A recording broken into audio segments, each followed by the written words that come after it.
Hey all, Kurt Sasser here from TGT Media, of course, at Fan Expo Canada 2013. We're joined today by the awesome and talented Thom Zahler from Love and Capes. How you doing now? I'm great. How are you? It's been too long since I've seen you. And it's weird because I only do like every show in the country now. Yeah, exactly. Yeah. It's not like I've been banned from the United States or anything like that. So. They didn't say anything at the border, but not yet. But it's great to see you back at Fan Expo here. What brings you to this convention? I really like the size and scope of it, how much stuff they have, and more than any other show I do, Fan Expo, I get emails from people saying, "Oh, you're going to be at Fan Expo." So I wanted to come again. I just had problems with how many shows I do and what my schedule commitments were. So I made time for it this year. I'd love to come back next year. That's awesome. Everyone usually has that one person that kind of inspired them down their path where they are now. Who was that for you? Oh man, I've just always known this is what I wanted to do. My parents were really supportive of it. Kurt Swan was first artist I really followed. Kurt Schaffenberg was first one I could notice. And I grew up in Cleveland, so we had Jerry Siegel and Joe Shuster, and we heard that story over and over. That's awesome. Do you consider yourself successful? Yeah, I'm not where I want to be, but I don't think I should ever feel like I'm where I want to be. Mark Waid's got a great line in one of the flash trades where he says, you don't get to the top of the ladder, you get to the bottom rung of a whole new ladder. And I think that's the way it should be, because if I'm looking at art that I did 10 years ago and going, oh, I was really on that day, it's like, you know what, you should be better than that by now. How do you deal with your failures? I don't fail. I do try to keep in mind that Thomas Edison quote everybody talks about.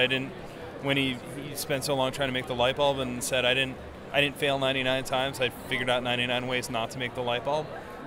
So I try to learn from it. And there's also a question of like managing expectations from a standpoint of if you go out and try something, it's nice to have a smaller goal in mind. Goofily, the example I always use is dating, where I took swing dancing because I wanted to learn how to swing dance. I wanted to meet women, but I wanted to learn how to swing dance. If I had gone just to meet women and didn't meet women, it would be a failure, but I learned how to swing dance. So it's kind of the same thing where if I do a project, if the project doesn't succeed, but I've still learned a technique or learned a way to tell a story, it's figuring out what stuff did work and broadens my skill set to go up to the next level. The younger generation are looking through, obviously, your My Little Pony, your Love and Cape stuff, your amazing caricatures that you do, and they look to you for inspiration, but how can they become inspirational? How can they become an inspiration? Oh, really, just to keep going. A lot of what we do is there are people who give up. I knew somebody in school who said, I stopped drawing because I got sick of sucking. I'm like, you didn't go to art school. You're in high school. You're supposed to suck. You just want to be better than everybody else. So there's a lot to be said just for persevering. And even if you don't get where you want to go, you'll figure out a way to make what you want work.